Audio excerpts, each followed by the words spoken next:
What's up, Eagles Nation? What's going on, NFL world? How you doing, Division Rivals? This is Steven Hyder, Gate City Sports Channel, the sports channel where the cerebral NFL fan comes for about 10 minutes of daily content. All right, guys, I want to talk a little draft day kind of rumor, if you will, kind of stuff here. The Eagles are going to have multiple players on their board, right?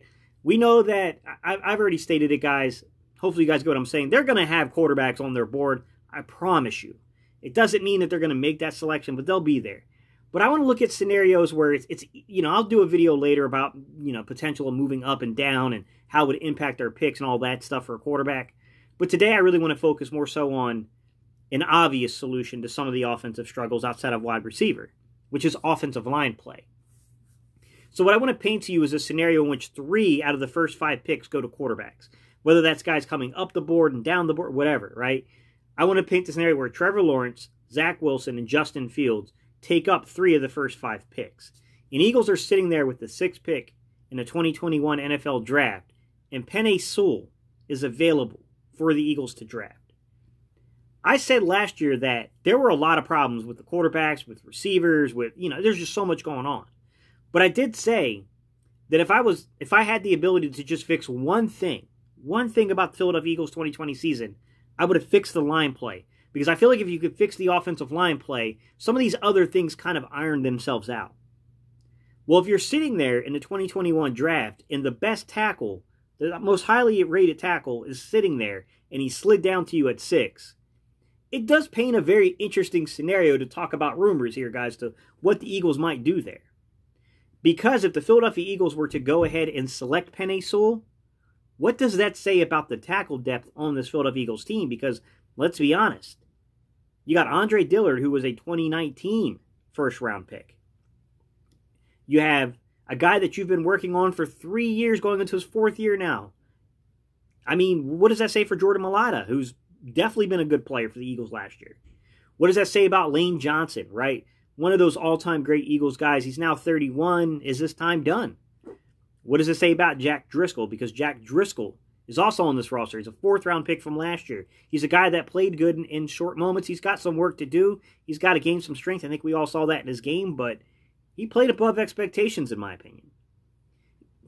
Now, if we were to add a 5th guy into that tackle mix, boy, it definitely makes things interesting, right? If you're looking at Penei Sewell coming into Philadelphia, because on one hand, it is important to fix this offensive line. On the other hand, what does that mean? What does that do for the other guys on this roster? Is somebody going to bounce inside to alleviate some of the depth here? And because we don't even know what's going to happen with Jason Kelce. If Jason Kelce retires, Isaac Seumalo could be at your center. Nate Herbert could be your left guard. Might the Eagles want to have a guy that's both a guard tackle kind of trained here? Like a Jordan Mailata, where you can potentially train him to play left guard and left tackle and right tackle. He could be your swing guard tackle and kind of cover multiple positions.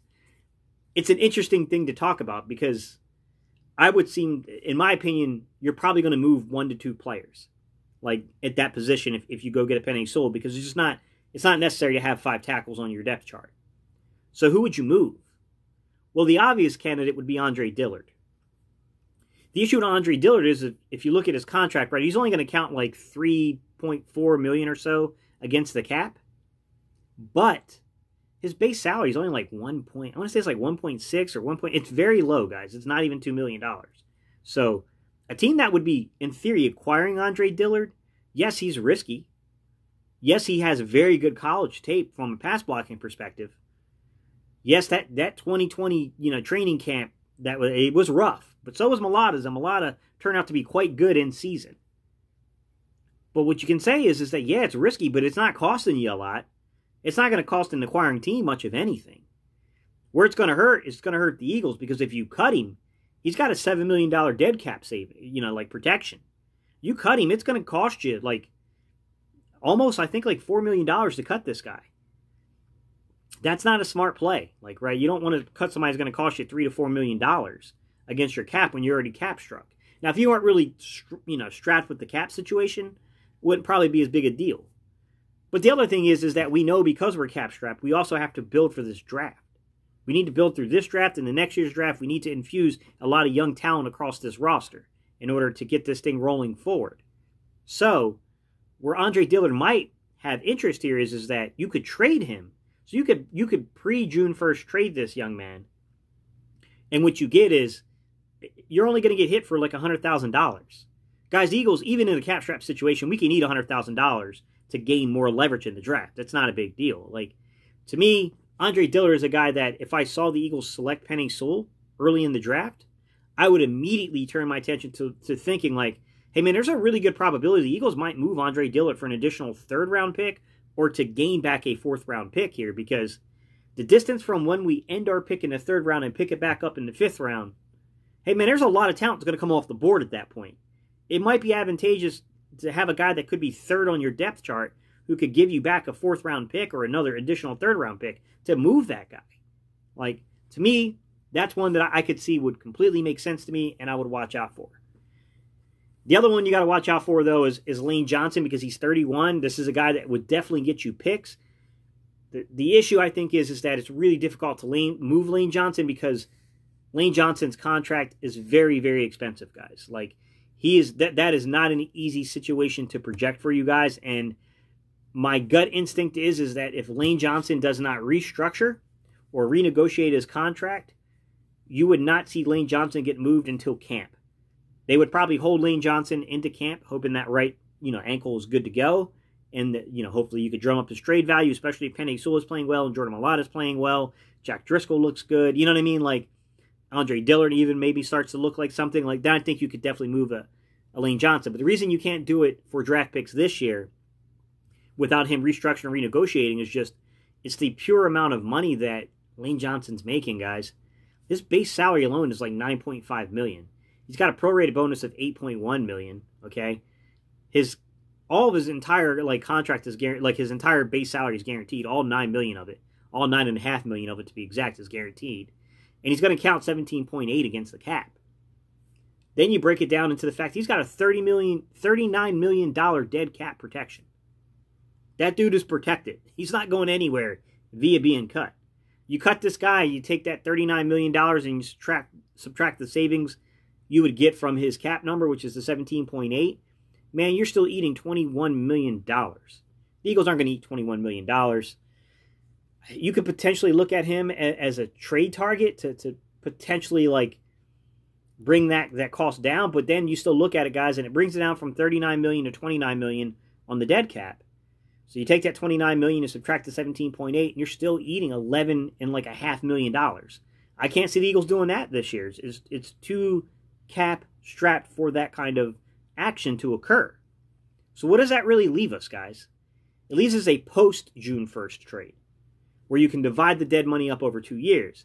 Now, if you go into training camp, and you got Penei Sewell, you got Jordan Mailata now as your right tackle, Penei Sewell as your left tackle, or vice versa, whatever, right? You got Jack Driscoll, who could play this, they're going to train him up to be your swing tackle between left and right tackle, and you still have Andre Dillard, who you could either have already traded or could trade in the future, or use him as in the backup role here. You got a lot of answers at tackle, guys. You're completely fine at tackle at this point.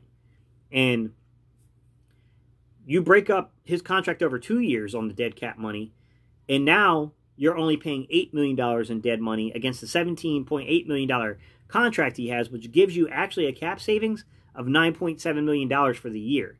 Some of you guys might say, yeah, but then you're going to eat some of that dead money next year, and then, what good is the cap savings do you in camp? I get it. You could use that money, theoretically, if we end up being in contention. Lord forbid, we're in contention, midway through the season. You could use that cap savings then to actually go get somebody, to get a piece to help you compete further and maybe push for, a division championship or conference championship or Super Bowl.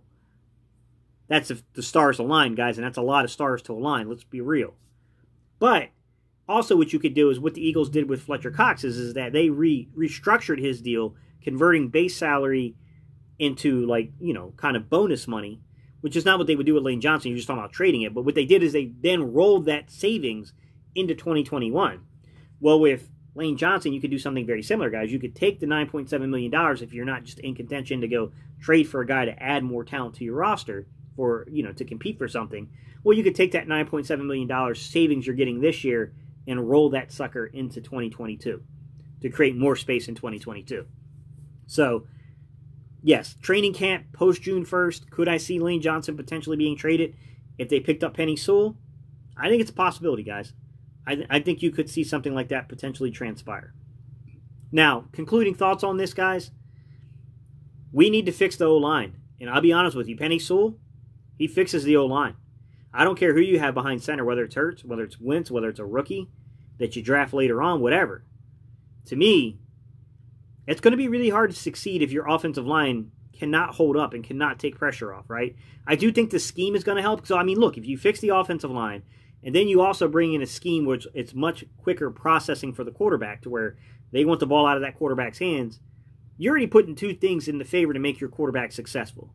Now you mess around in this draft and you find value at the receiver position, and you get a right guy, and you develop the guys you have on your roster on top of that, the season starts looking different. Right now you're getting development out of your wide receivers.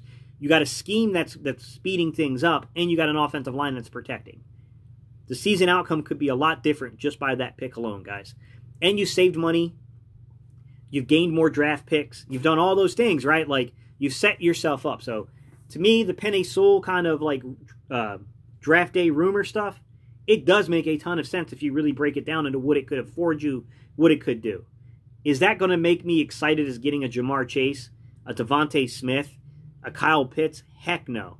Those dudes are like bona fide, really good football players that could be impact players if you already have the quarterback, if you already have the line play solidified, right? If you have those pieces together, man, they could make a team special.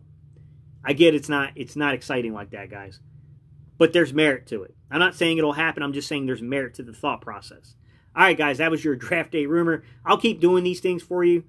So just kind of stick around, guys. It'll be there. Don't forget part 2 of my interview with Max Brown. Max Brown being a former Gatorade National kind of player of the year for football. He was #1 overall recruit in 2013 from the quarterback position. We're going to talk a little bit about installing an offense. So installing an offense and what quarterbacks do with the line of scrimmage. So you can read between the lines, guys. We're talking about how much influence Carson Wentz had over the install of the offense. And what does he make of the rumors about quarterbacks kind of like changing things at the line of scrimmage? Like, all that's going to be coming up, guys. That's going to be tonight, 6:30 Eastern, 3:30 Pacific. Check us out, guys. Tune in. I'd greatly appreciate it. And with that, guys, I'll see y'all in the next video.